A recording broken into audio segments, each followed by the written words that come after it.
problem, we are going to be looking at combinations and permutations winning the lottery. And in order to calculate what a person's chances are for winning the lottery, we would be looking for the number of ways to choose the correct numbers for the game that they are playing, or the type of lottery game that they're playing, divided by the number of ways of choosing the numbers.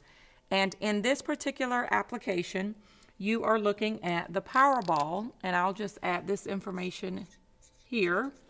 And to play the Powerball, you have to choose 5 numbers that are correct.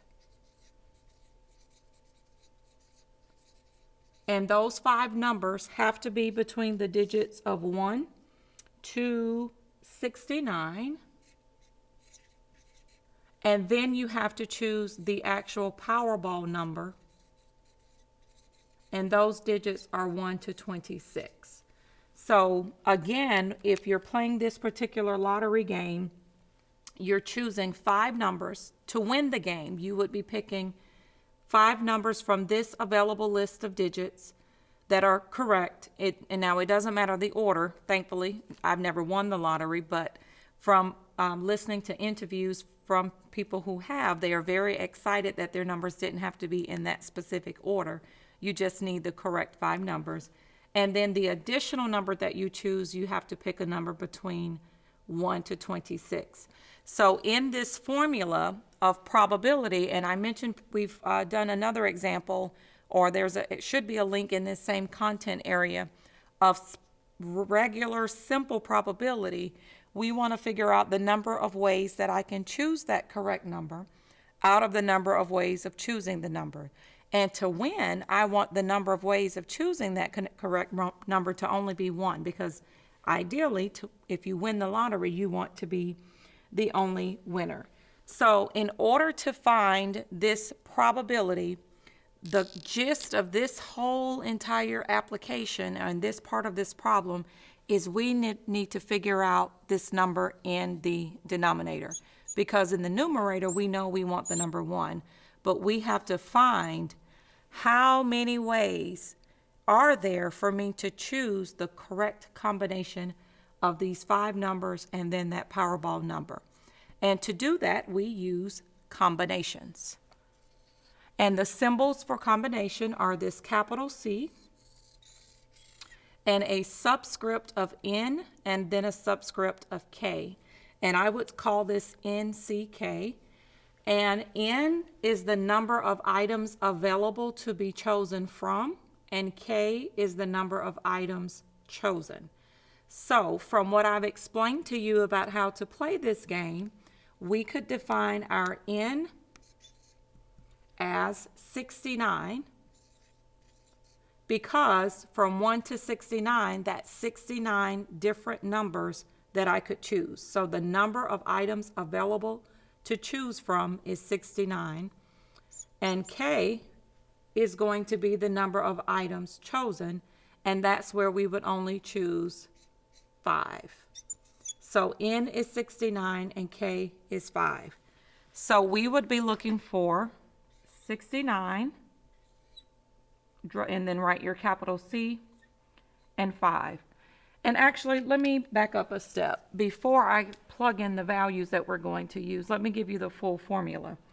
The formula for a combination NCK is defined as N factorial over K factorial N minus K factorial. And the word that I'm saying, I'll write that out, factorial. And a factorial, the symbol that we use is an exclamation point. And a factorial is defined as, for example, if I asked you to evaluate 4 factorial, you would start with the number 4 and find the product of 4 times each of its natural numbers below that number. So the next whole natural number below 4 is 3, then 2, then 1. And I'm multiplying or finding the product. So 4 factorial would be 12. 4 times 3, which is 12, times 2 times 1, which is 24.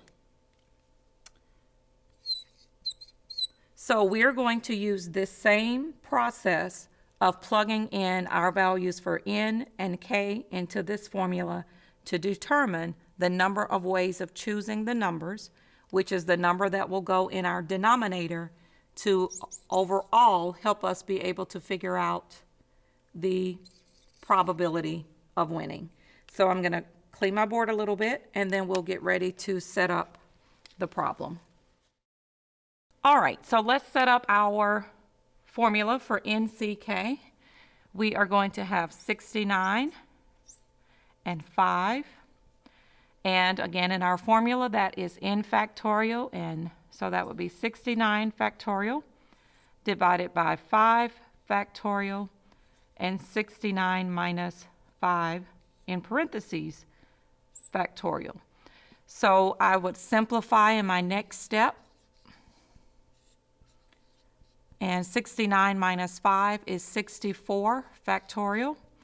And one of the techniques that we use for simplifying is I recognize that somewhere in 69 factorial is 64 factorial. So I'm going to write out the terms of 69 factorial until I get to 64 factorial, and then we can reduce. So the same way you can reduce numbers in the numerator and the denominator with regular rational numbers or fractions, we can do that here.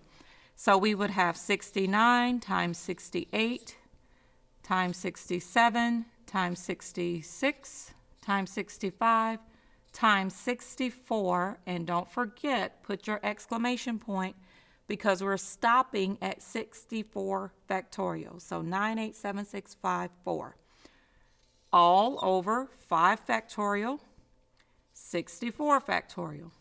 So this is where I mean that this is going to simplify our problem significantly, because can you imagine having to list out all the natural numbers from 69 all the way down to 1 and then performing that big long multiplication? So here we can reduce 64 factorial with 64 factorial, and that helped a great deal. And from there, I'm going to come underneath. What do we have left? 69, 68, 67, 66, 65. You can also write out 5 factorial, which would be 5 times 4 times 3 times 2 times 1. And this 64 has reduced out. And then you could continue simplifying if you wanted. You could do 5 into 65. You could do 4 probably into a number. You could do 3 into a couple of things. 2 could go into a couple of things. Either way, you can reduce here, or at this point, you can get your calculator.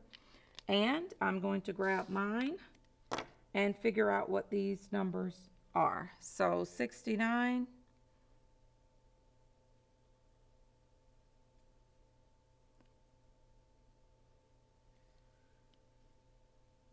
divided by 5, 4, 3, 2, and 1 is 11,238,513.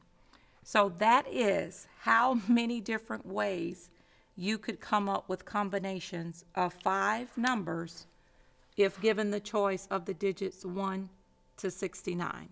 So we're gonna leave this number here, and now I need to figure out the number of possibilities for the Powerball choice. And for the Powerball, we have a total number of items available to choose from. Since it goes from 126, our K would be 26. And this time, the number of items chosen, because I only want one number out of this choice of 26, our K will be 1. So that would be 26 factorial divided by 1 factorial, and then 26 minus 1 factorial. So we've got 26 factorial. We've got 1 factorial, which 1 factorial is 1. And 26 minus 1 would be 25 factorial.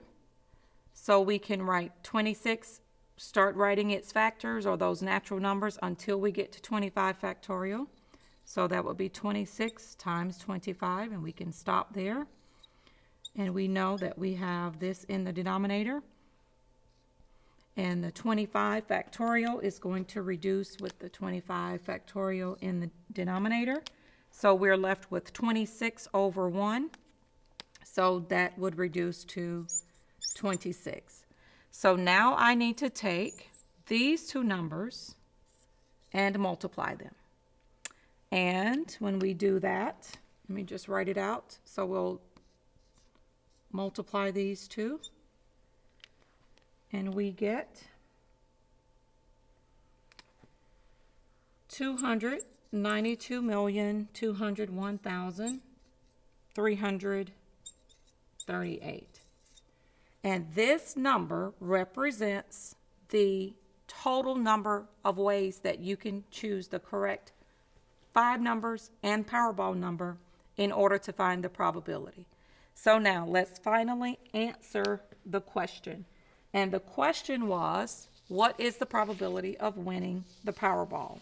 So when you leave probability, you always want to write it as a fraction or a decimal. And I like to put a little subscript of W so that I know that I'm about to describe the probability of winning. So my probability of winning would be 1 out of 292,201, 338.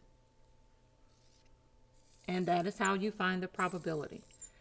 A little hint here, the game that you play, or if you're talking about the lottery, might not require a second choice of a number.